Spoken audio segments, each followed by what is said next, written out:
We're proud to support the craft of journalism. UBS brings you the latest news from around the world with The Globalist on Monocle Radio. Be part of an international network that brings together leading insights, research, and technology across 24 time zones and 12 key financial hubs, with you at the center of it all. UBS. Advice is our craft.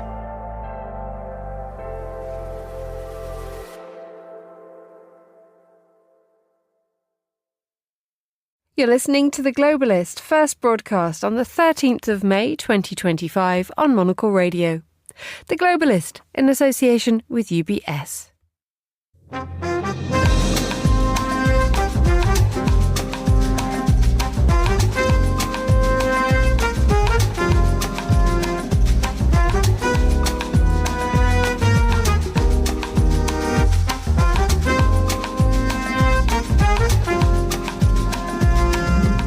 Live from London, this is The Globalist with me, Emma Nelson. A very warm welcome to today's programme. Coming up, Donald Trump goes on tour and throws another surprise. And I believe the two leaders were going to be there. I was thinking about flying over. I don't know where I'm going to be on Thursday. I've got so many meetings. But I was thinking about actually flying over there. There's a possibility of it, I guess. We look ahead to a trip to the Middle East where deals are expected to be done and a possible visit to Istanbul to negotiate a peace deal for Ukraine. Also coming up in the next 60 minutes, a surprise in the Philippines' midterm elections as voters reject the two main rivals from the country's political dynasties. Plus, we ask if the uneasy ceasefire between India and Pakistan can endure. We'll go through the papers and we're counting down to this weekend's Eurovision. My personal favorite is the libidinous Finnish entry, the wonderful Erika Wickman's Ich komme. We'll hear more from Fernanda Augusta Pacheco a little later on, plus the tech news too. That's all ahead on The Globalist, live from London.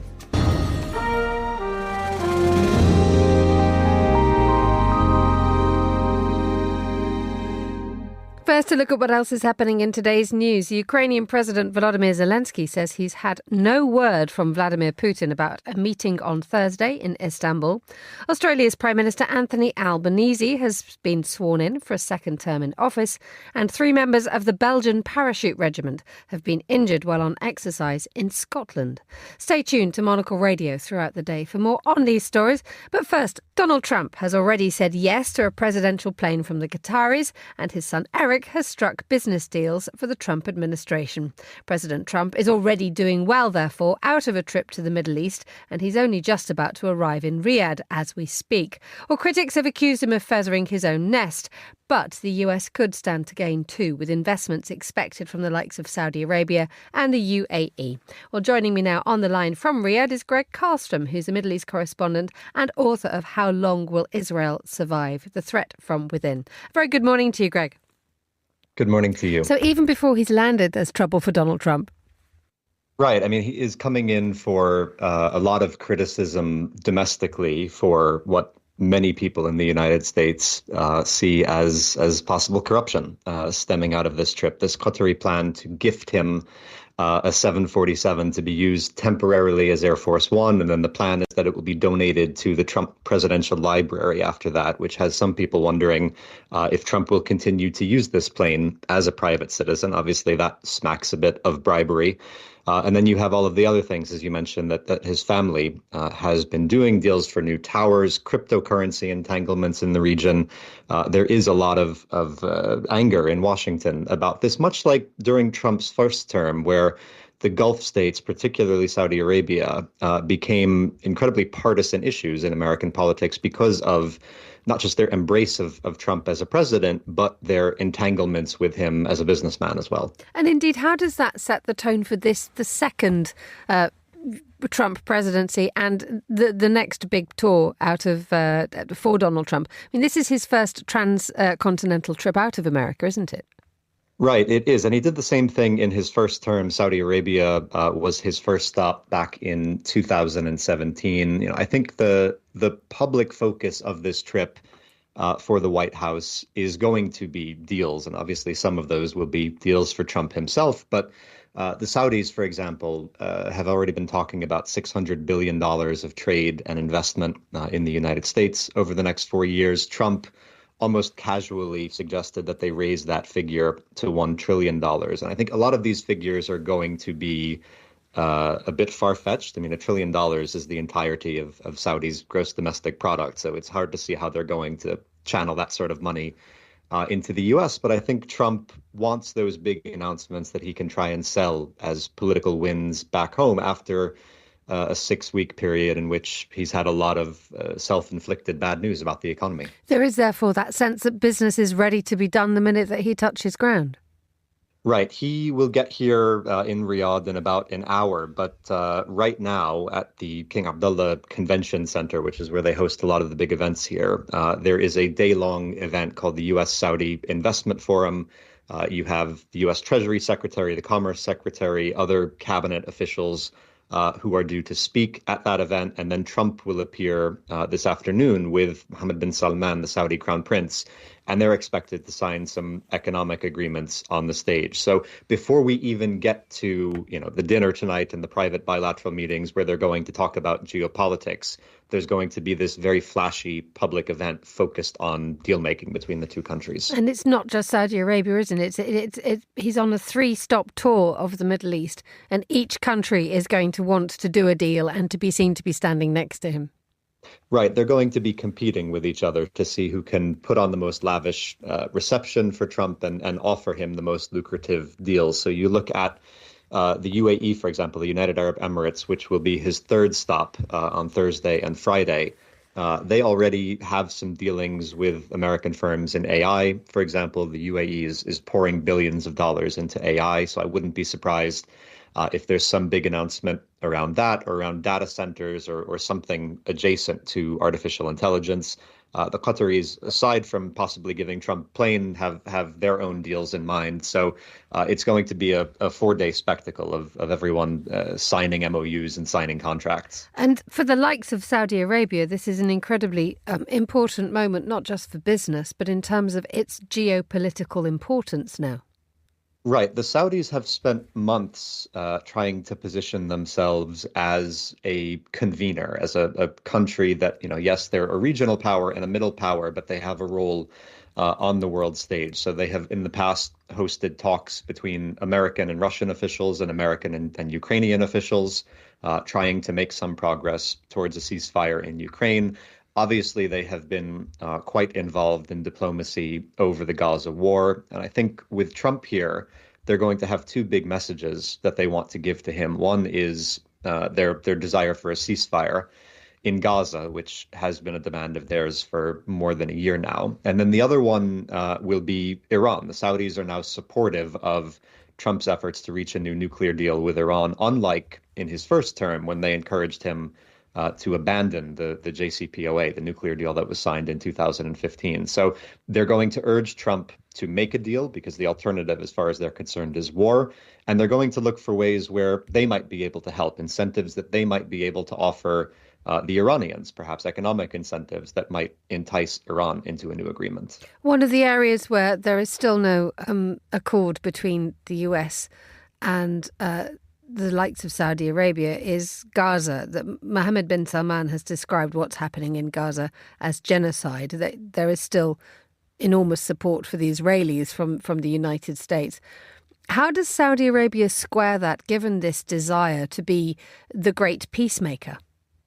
I think what the Saudis are trying to do right now is separate their bilateral relationship with America from this bigger normalization deal, a Saudi-Israeli normalization deal, which has been the focus of American policy in the region for years. So the idea, up until a few months ago, was that America would get Saudi Arabia and Israel to recognize one another, and then America would offer the Saudis a package of incentives to bring the Saudis into that deal, a defense treaty, civil nuclear cooperation, an arms deal. Those would be the incentives for the Saudis to sign. What we're seeing now is that those two things are being separated. So Trump is negotiating a nuclear deal, a civil nuclear deal with the Saudis. Normalization is no longer a precondition for that. He's probably going to offer a significant arms deal, something on the order of $100 billion while he is in Riyadh this week. Again, normalization, not a prerequisite. So the Saudis, who for a long time were willing to recognize Israel and join the Abraham Accords, I think they are increasingly frustrated with this far-right government in Israel, and they are looking for ways to focus on their bilateral relationship with America and get away from this bigger idea of normalization. It has also been noticed that there is no stop scheduled for Israel. Had there been some sort of ceasefire agreed or some sort of progress, perhaps Donald Trump would have seen it in his way to go. It would have been much more likely. I think Trump wants, not just on this visit, but in general right now, Trump wants quick wins, right? He wants deals that he can tout. He wants to be able to say, I got something done. Going to Israel right now doesn't offer him anything. He's not going to sign multi-billion-dollar economic deals with Israel, and he's not going to make much progress towards a ceasefire. And so I think for the White House, the thinking was there's almost no point in stopping off. It doesn't fit with the theme of this trip because Netanyahu is still just so obstinate about refusing to end the war. Indeed, and the idea of this does actually make it look rather, or it could be seen that Benjamin Netanyahu is being sidelined from the trip. Could that be seen to be correct? That is how it is seen in Israel. That is, I suspect, how Netanyahu himself sees it. He had been trying to finagle an invitation to Saudi Arabia or to somewhere else in the Gulf this week so that he could meet Trump in the region, meet Arab leaders in the region, and try to advance this idea of normalization, which the Israelis, of course, are still keen on. But there's no one in the Gulf willing to host him. The Saudis are not. Netanyahu has been to Saudi Arabia on private trips, secret trips in the past, but the Saudis, in the context of the Gaza war, are not at all willing to host him. Trump certainly wasn't going to push for it. And even the UAE, which recognized Israel in 2020, has a very strong relationship with Israel, does not have a strong relationship with Netanyahu personally. He has never been invited on a state visit to the UAE. He's almost persona non grata in the Emirates at this point. So the region, not to say that they have soured on the idea of relations with Israel in general, but relations with Netanyahu in particular, deeply, deeply unpopular with leaders in the region. Finally, you mentioned the idea that Donald Trump quite likes a quick win. This potentially surprise visit to Istanbul on Thursday to be present at what could be historic talks between Ukraine and Russia, if they happen. What do we know about that?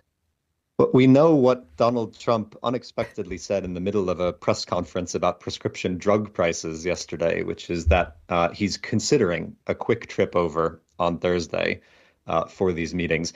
Before his trip to the Gulf, in the weeks leading up to it, there had been a lot of talk amongst diplomats in the region about whether or not Vladimir Putin would make an appearance in Riyadh. Again, the Saudis have tried to play mediator between Russia and Ukraine before, and some people thought maybe Putin would fly in for a meeting with Trump here. That is not happening. Putin is not coming. The White House said on Friday that there was going to be no bilateral meeting in Saudi Arabia. But if Zelensky and Putin are in Istanbul, and if Trump thinks that there is the opportunity for probably a photo op with the three of them, I think it's possible that he will pop over. It's not going to be a substantive win. It's not like he is going to I think, announce a ceasefire in Ukraine on Thursday. But for him, that's not the point. The point would be just convening these two warring leaders and being able to say, look, I'm making progress. Here's a photo that proves it. Greg Carlston in Riyadh, thank you so much for joining us on The Globalist.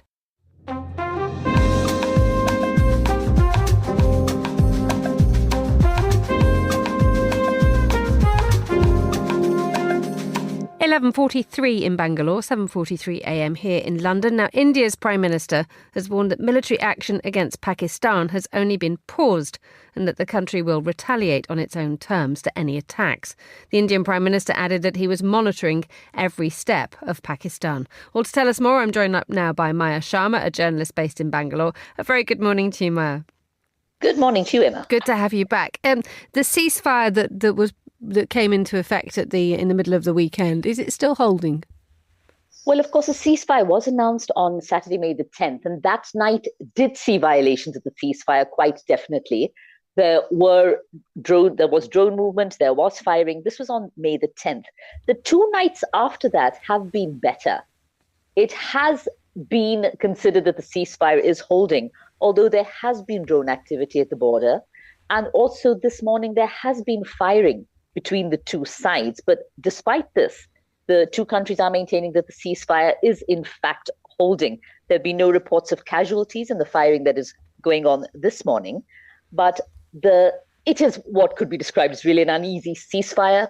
Airports that were closed earlier until the 15th were opened yesterday. These are airports in North India and Western India. They were opened yesterday, but however, some airlines have decided to cancel their flights today as a precautionary measure.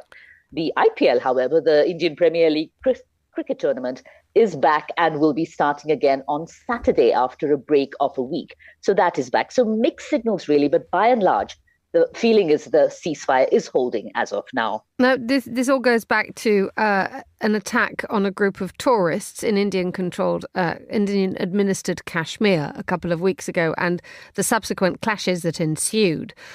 When it comes to these clashes, both sides, both India and Pakistan, have claimed victory. What does that bode for the long-term nature of any truce?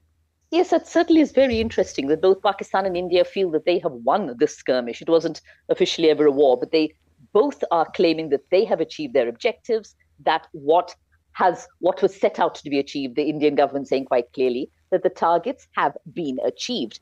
We have, of course, this truce going on, which the United States is taking a lot of credit for, with President Donald Trump saying that they actually stopped a nuclear conflict. He said this yesterday. This truce is uneasy. There has been, of course, tension between the two countries for decades, with Kashmir really being a flashpoint. There is still a lot of posturing on both sides. There's still a lot of aggressive talk. And it's not as if the ceasefire announcement itself was universally welcomed in the country.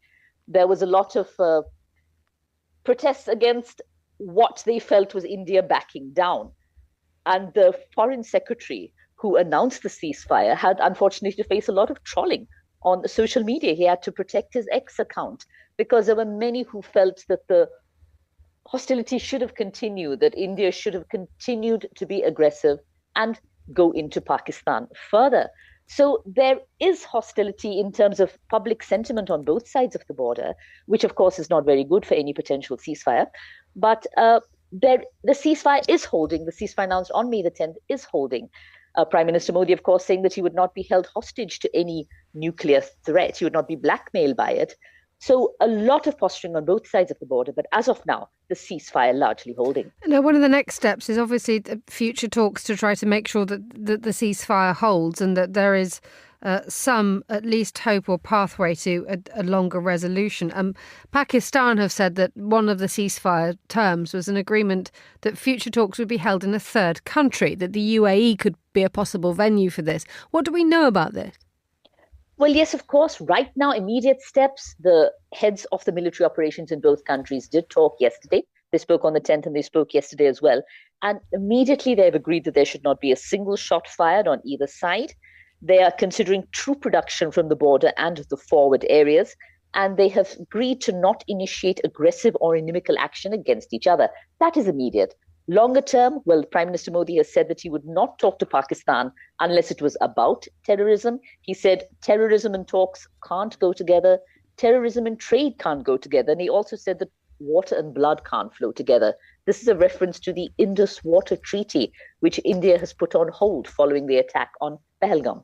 Pakistan did reach out to the international community for help, according to India, that it was Pakistan who actually reached out for international help. India traditionally has not really wanted the Kashmir issue brought to the international community. They didn't really want any intervention from other countries. So the government has been put in a little bit of an awkward situation, with the United States claiming credit for the negotiation, saying that they used trade as leverage to get the two countries to talk to each other. And basically, India doesn't like to be equated with Pakistan in this entire issue. They feel that Pakistan has been the aggressor and that India is defending its rights. So going ahead, there are lots of sensitive issues here. Firstly, India does not want an outside negotiator. Pakistan does seem a little more ready to have an outside negotiator set in and try and work out peace between the two countries. And just looking at the way that plays out, especially when it comes to the US-India relationship, Donald Trump saying, as you mentioned, that trade is a big reason why the two sides stopped fighting. How much is this going to play into any ability for India and Pakistan to actually focus on their own troubles? It is muddying the waters a little bit because initially when the ceasefire was announced, Pakistan did in fact thank the United States. It did mention the United States, whereas India did not make any mention of the United States initially. And sources, the famous sources that we journalists use, have said that USA did not have any involvement in this, that it was a direct dialogue between Pakistan and India. So you're getting two very conflicting messages here. Trump, of course, as you were talking about in the earlier story as well, Trump and the United States wanting to take credit for trying to broker this area of peace. They want to take credit for averting what they said was a nuclear conflict, and that they're trying to up the trade. India has considered itself a friend of the United States. Much has been made, especially in the right-wing media, about the closeness between Prime Minister Modi and President Trump on a personal basis. They are hoping for more from the United States. There are lots of quotes of earlier statements some years ago made by the United States saying that Pakistan was not to be trusted. They are hoping they can move ahead, but certainly the involvement in the public statements, the very unusual public statements of the United States, slightly preempting the ceasefire announcement by Pakistan and India themselves, it has caused a little bit of confusion in diplomatic circles. Maya Sharma, thank you so much for joining us on Monocle Radio. Still to come on today's programme, the latest tech news, and also we'll be hearing from Fernando Augusto Pacheco, who's put on his Eurovision hat and is heading to Basel. Stay with us. IQ, EQ, and AI. Three components key to the craft of innovation at UBS. Because to stay ahead in a rapidly evolving age, you need a partner with decades of experience, endless passion for the work, and a finger on the pulse of leading technologies, bridging human expertise with artificial intelligence, all to elevate you. UBS. Banking is our craft.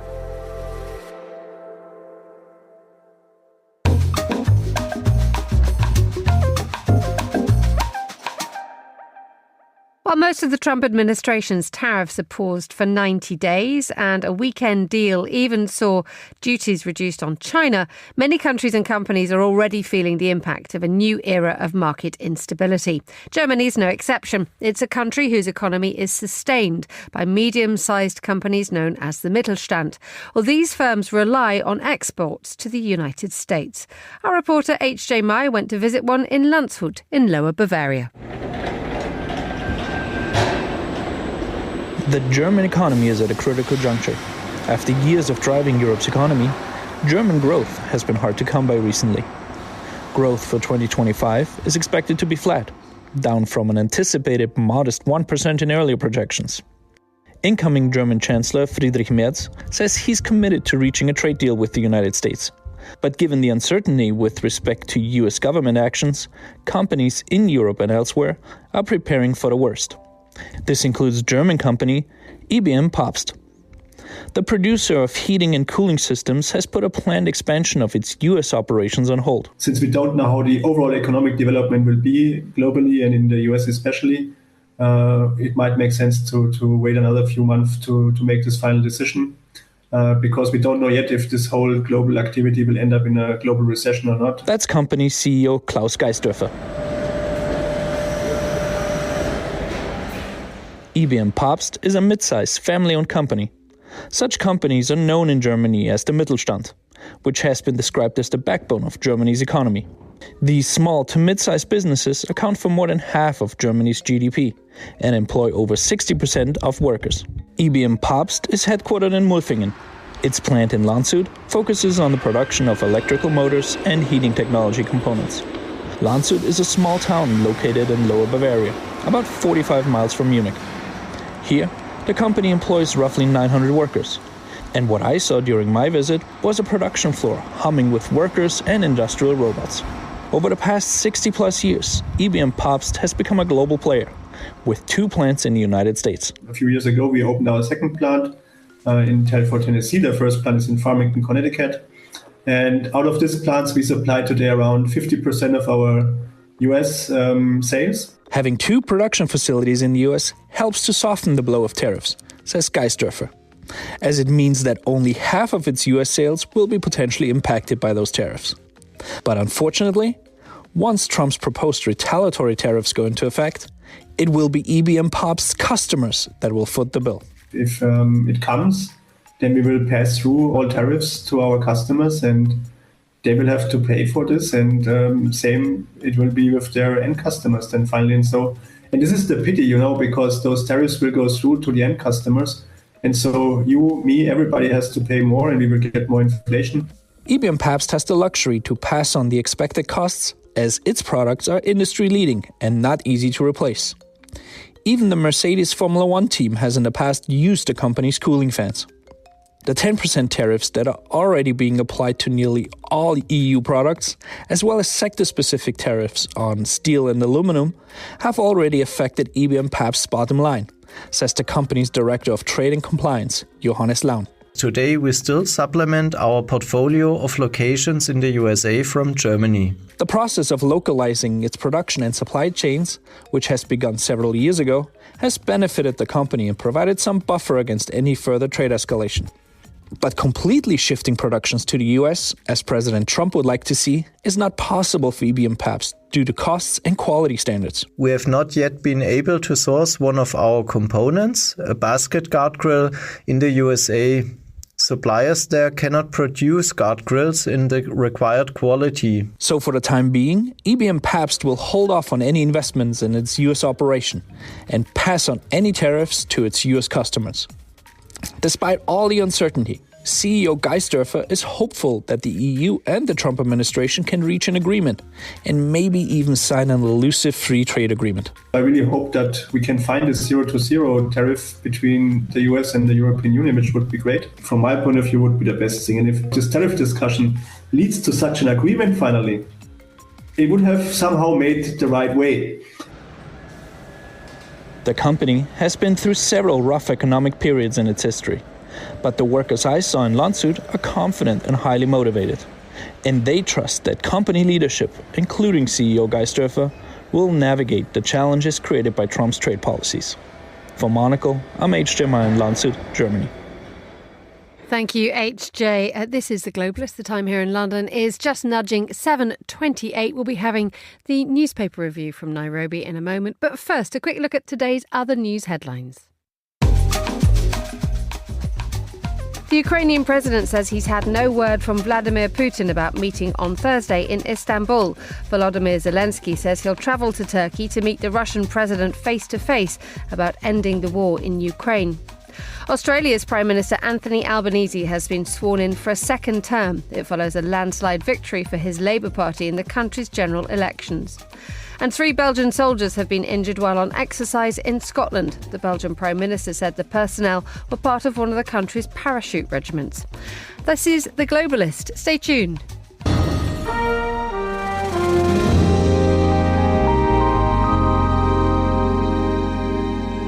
9:28 in Nairobi, 7:28 here in London. Let's have a look at today's newspapers. Joining me on the line is Monocle's Nairobi correspondent, Navina Kotto. Good morning, Navina. How is it where you are?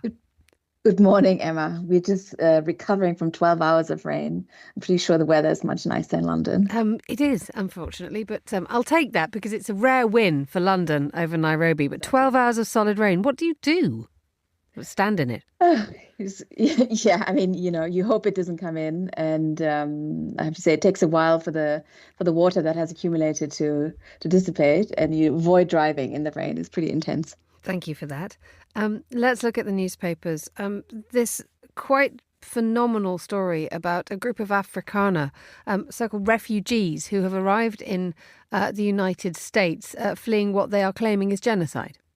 Yes, exactly. I mean, this is all over the papers, including here in Kenya, but also obviously in South Africa. The South African papers and TV stations are leading with this story that 59 white South Africans have arrived at Dallas airport overnight. They'll be granted special refugee status, and the US president has basically already signaled that he's prepared to take any white South African farmer who's prepared to move to the United States. I think what is quite striking is that ridicule and irony is sort of reserved for social media. the South African government is really trying to keep a straight face. The South African president is currently in West Africa, in Ivory Coast, attending a business summit. He made it clear that the people who had arrived in the United States are not hounded. That those are his words. And there's a lot of speculation as to how the relationship with South Africa, who is currently chairing the G20, and the United States will move forward in the coming months. Indeed. Do we know how South Africa is navigating this? I mean, I think South Africa is trying to remain as neutral as possible and not be pulled into an emotional tit-for-tat in social media. I think they were quite disappointed by the fact that the US Foreign Minister Marco Rubio decided not to come to the G20 Foreign Ministers Summit in South Africa. He didn't even announce it via his normal diplomatic channels. He just announced it on X. And I think they're bracing themselves for this to kind of continue in the coming months. So it's entirely unclear if the US president will attend the G20 summit in November in South Africa. Let's move on to the migration issue within a different context, which is the United States is considering deporting migrants to Rwanda. Yes, exactly. I mean, this is really part of a recalibration of US foreign policy towards Africa. As we know, a lot of money and assistance towards the continent has been cut. It has also been announced that, for example, financial assistance for financial institutions like the African Development Bank will come to an end. Instead, what the US government is proposing, and they have there's a special envoy for the continent called Masad Boulos. He is President Trump's daughter's father-in-law. So they're proposing deals. There's a deal on the table with the Democratic Republic of Congo, and there are now deals being considered with countries like Rwanda, Benin, Angola, and Equatorial Guinea, under which talks are underway, under which people would be deported from the United States to places like Rwanda. The only country that has actually confirmed that these talks are taking place is Rwanda. I think we all know that these talks were taking place between Kigali and a different government in the United Kingdom in the past.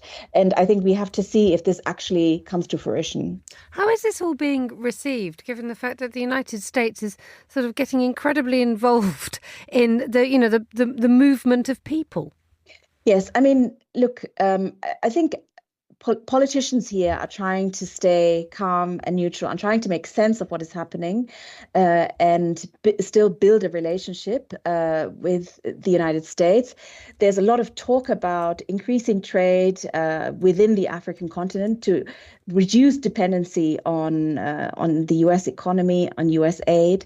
But obviously, among ordinary people, there's a lot of ridicule, and it kind of confirms the idea of the idea that people had about the United States, that it's a very transactional relationship, that issues like human rights don't actually matter. And there was always a lot of criticism of this deal that Rwanda was considering or had already struck with the UK government. It never actually happened because the UK court stopped it. So there's not much sympathy for any of this talk at the moment. And Navina, finally, a quick question about the Sahel and where weapons are being found and sold. Yes, this is a study that, people have looked at where the source of weapons that are being used by militant groups in the Sahel, in Mali, Niger, and Burkina Faso are coming from. I think there was some concern or propaganda that militants were being armed by France or armed by Russia or armed by other foreign actors like the Islamic State. But the evidence seems to be that the weapons have just been seized by local armies. They refer to it as a kind of military looting. And say that the main source of weapons is really the local military that has been overrun, and rifles, machine guns, grenade launchers and mortars have been seized in the process. And the study looks at 700 weapons between 2015 and 2023. So I think it just gives a small glimpse of this kind of wider question whether militant groups are being formed by groups outside or governments outside the Sahel. Navina Koto in Nairobi, thank you so much for bringing us the paper review. You're listening to Monocle Radio.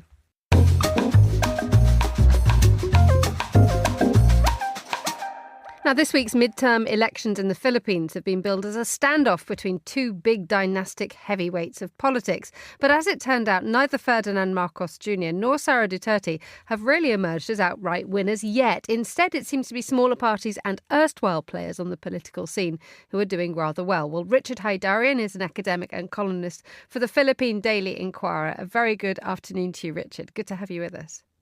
Good morning. So what is the latest here? Because we have about, 80% of the votes counted now, and Marcos's allies appear to have not done that well. Yeah, definitely. This was an election that was both surprising and not surprising at the same time. Well, generally, the midterm elections in the Philippines are kind of the opposite of the United States. They tend to be pro-incumbent because of the machinery of the state, because of the incumbency advantages enjoyed by candidates aligned to the administration. But based on what we see right now, it's quite likely that out of, let's say, in the 12-seat contest for the Senate, which is national contested. It's the only national contested race as far as midterm elections is concerned. Around 5 or 6 are going to go to the Alianza, or the alliance of President Marcos Jr. That is actually quite an underperformance, because the expectation was at least 8 or 9 aligned with President Marcos Jr. will make it. Now, what it was more surprising is how well the Duterte camp did it. Number one senator is re-election Senator Christopher Bongo, who was really the close ally, special assistant, some would even say the consigliere of former President Rodrigo Duterte. He's set to get close to 24, 25 million votes. Number 3 is former police chief and re-electionist Senator Bato de la Rosa, who may face an ICC warrant of arrest, and he's also projected to get more than 15, 16 million votes. But what was surprising is that out of the top 5 candidates, only one comes from the administration. The 2 others are from the progressive liberal wing. Former Senator Kiko Pangilinan and former Senator Bam Aquino, coming from the Democratic iconic family of the Aquinos. Those 2 gentlemen were not even expected to feature among top 10, and some even doubted they could even make it to top 12. So that was a huge victory for the liberal opposition that everyone was counting out. And also in the party list contest, this is a kind of a proportional party-based marginalized group voting. The Akbayan Party, which is our closest version of a social democratic party, also came on top. This was also unprecedented. So a huge day for opposition, whether the Duterte-aligned opposition or the genuine liberal opposition, and not a very good day for President Marcos Jr. It's an interesting balance, isn't it? Because the focus so much had been on the Duterte-Marcos feud. And yet what appears to have happened with the vote is that they have splintered. It has been splintered. Is it because of this this argument and this disruption? Yeah, what was paradoxical about this contest is that it was a very kind of a positive messaging focused contest.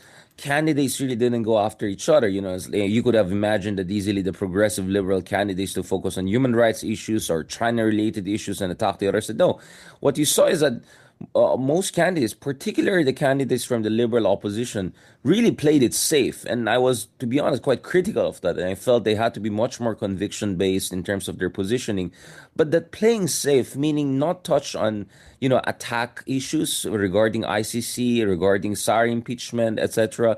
They're focused on, gut issues, their issues of youth, education, food security.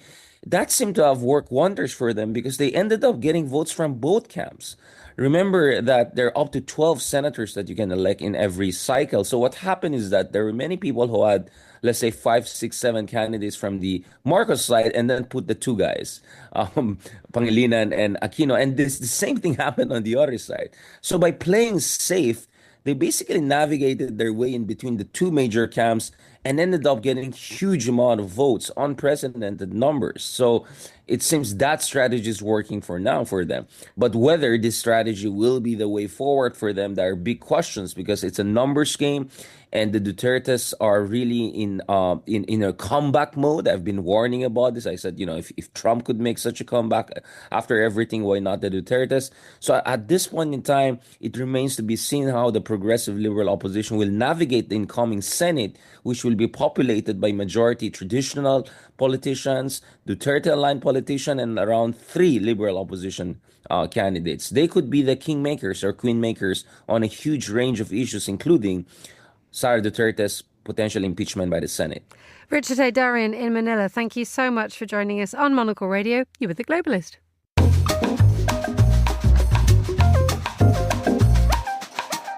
Now, this weekend, to much excitement, Switzerland is the host of the Eurovision Song Contest, and Monocle's very own Fernando Augusto Pacheco transforms himself into our Eurovision correspondent throughout this week. He'll be there on the ground for us in the Swiss town of Basel this weekend. But before he got on his aeroplane, here's a look ahead from him to this year's extravaganza. Mi amore, espresso macchiato, macchiato, macchiato, por favore.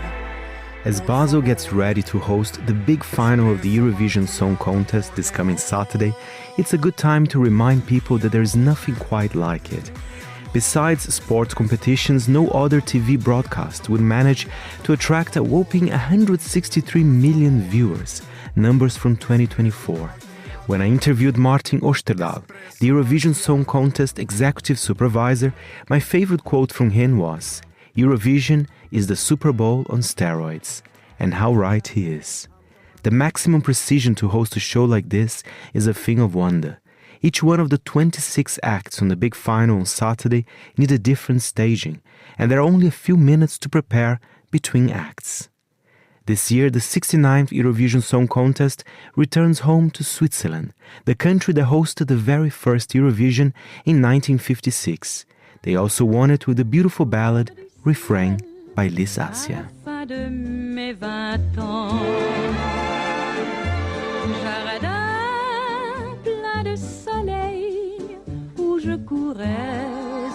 The EBU, European Broadcasting Union, is also headquartered in Geneva.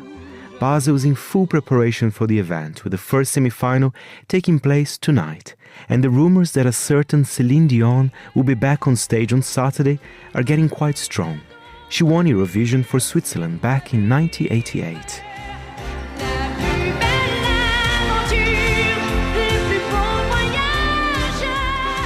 I've been attracted to Eurovision since before moving to Europe from Brazil. It's such a delightful combination of extravagant pop music and politics that it's hard to resist. This year will also mark my 10th Eurovision covering from Monocle. It took me to places from Eurovision favorite Stockholm to the delights of Liverpool, or more poignantly, Kiev before the war. The favorite this year are Sweden yet again. If they win, they'll be the country with the highest number of wins. At the moment, they're tied with Ireland. Their act, the comedy group Kai, are a Swedish-speaking Finnish group, and their song is all sauna-themed. Can we call it sauna pop? Sauna. Ja, just ja. Helpo vattno med rongono. Tick, tick, ta kolengorkadu. But don't count out the Austrian and French entries. Austria is going operatic with JJ's Wasted Love.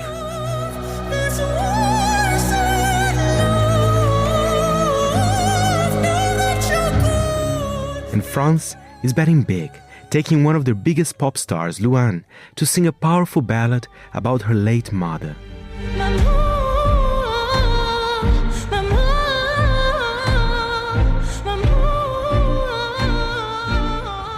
My personal favorite is the libidinous Finnish entry, the wonderful Erika Wickman's Ich komme.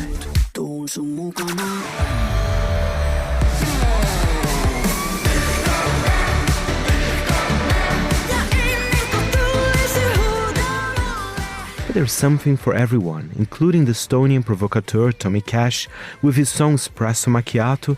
The Aussie entry chose another drink to sing about, by the way, milkshakes. But preferences aside, I can't wait to dance along in St. Jakobshalle Arena in Basel and let the best one win. From Monocle, I'm Fernando Augusto Pacheco.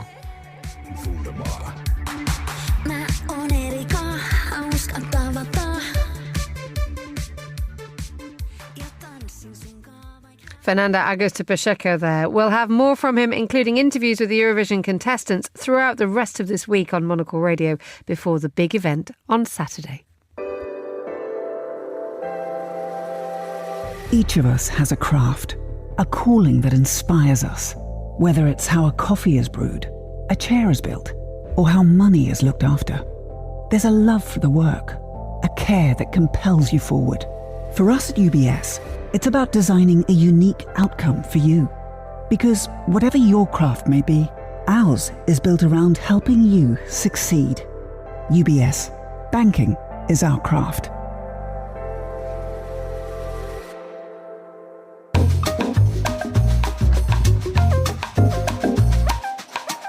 The 24th Milan Triennale has begun in the northern Italian city with the creative world's big beasts in attendance. The theme this year is inequalities, and that's associated with the imbalances of life, both good and bad. Well, Ed Stocker is Monocle's Europe editor-at-large, and he joins us now from Milan. A very good morning to you, Ed. How's it looking where you are? Very good morning. It's looking good. Thanks, Emma. I'm glad to hear it. Right. Let's talk about the Triennale. I mean, its founding principles and formats. I mean, it is more than a century old now. It is indeed. Yeah, I mean, this is a major event in the design calendar here in Milan. I was at a preview yesterday. It opens to the public today. And just to give you a very brief sort of potted history, it dates back to 1923. We're talking about this international exhibition that the Triennale presents. Back in the day, back in its foundation in 1923, it was actually called the International Exhibition of Decorative Arts, and it was based in Monza, which is a city just to the north of Milan. Then it moved to its current location, which is the Triennale Museum in the Palazzo d'Arte, which is this incredible building, if you don't know it, that's in Sempione Park here in Milan by the architect Giovanni Muzio, this incredible rationalist building. And it switched to being every 3 years. And this exhibition, obviously, it involves designers and architects, but it's often trying to tackle these complex and urgent questions of the day. And it's kind of been pioneering in that regard, even back in the 60s. To give you an idea, in 1964, there was an exhibition about world cities and the future of the metropolis. The Triennale is now been under the stewardship, if you like, under the presidency of Stefano Boeri, who is, I guess, one of the most renowned architects here in Milan, Italy, and even globally. He's behind the Bosco Verticale, those two buildings in the Isola neighborhood that are full of plants, those two towers. And so since he's been president, he's really sort of tried to tackle these really interesting questions. He said, we want to be more than just, just a simple cultural centre. So back in 2019, the Triennale, this international exhibition, looked at nature, or it was called Broken Nature. It was looking at sustainability. And then the most recent one was called Unknown Unknowns. And that was looking at the wider universe. And that was curated by Francis Kéré, who, of course, is the renowned Pritzker-winning architect from Burkina Faso, who's based in Germany. Also, Celia Valdo, who's the diversity officer at the European Space Agency, was another curator, to give you an idea of the sorts of wide-ranging topics they get involved in. And then, of course, this year is this complex and fascinating topic of inequalities, looking at basically inequalities in a nutshell throughout the world, and trying to see, well, first of all, highlight them, looking at these disparities around the world, and then looking potentially at how architecture and design can solve them, Emma. And just looking at the way that Stefano Boeri is approaching this, he says that we are all born unequal because of the genes we inherit, our families, our surroundings, the particular corner of the world in which we are born. Our lives are shaped and marked by inequality. So how does this enormous subject, how is it played out with the 40 plus countries who are involved in it? I mean, yeah, this is an enormous subject, isn't it, Emma? And let's just say that it's dense. As I said to you before, I was running around the building yesterday trying to get it all in ahead of speaking on Monocle Radio today, and also writing a little Monocle Minute about it. But there's just so much to see. As you mentioned, there's over 40 different nations involved. The way it works, a bit like the Biennale in Venice, there's also sort of pavilions, nation pavilions, 20 different nations involved this year, from Togo to Poland. And then you have various different exhibitions. Of course, nothing can be complete. You can't cover this subject in its totality, but I tell you what, the Triennale tries to have a go. Some really fascinating sort of exhibitions within this. I particularly liked Cities, created by Nina Basoli, and that sort of explains that it asks the questions really: what can urban planning and architecture do to restore a balance between inhabitants, cities, and opportunities? And that kind of gets to the nutshell of what, in many ways, Equalities is trying to do. It's not always giving you answers to everything. A lot of it is sort of highlighting some of these issues. There's there's an installation looking at the Grenfell fire tragedy in London, with sort of quilts that have been stitched by family members, and a look at the sort of augmented reality poster campaign that Noel Douglas has been leading. There's another part in Cities that looks at the fire in Los Angeles in January and how it played out in two very socially disparate neighborhoods. That gives you an idea. Then there's more sort of positive or future-looking ideas. I mentioned the Poland pavilion before. They were looking at this idea of how maybe they could rethink the public wash house or bathroom. How could maybe construction waste be used to build this? How could they even use the heat that's generated by a metro system and recycle that into using it in this public space? So a lot of different ideas out there, and just really fascinating. A lot to digest, to be honest with you, Emma. Indeed, there is. Ed Stocker joining us on the line from Milan. Thank you so much for joining me on The Globalist.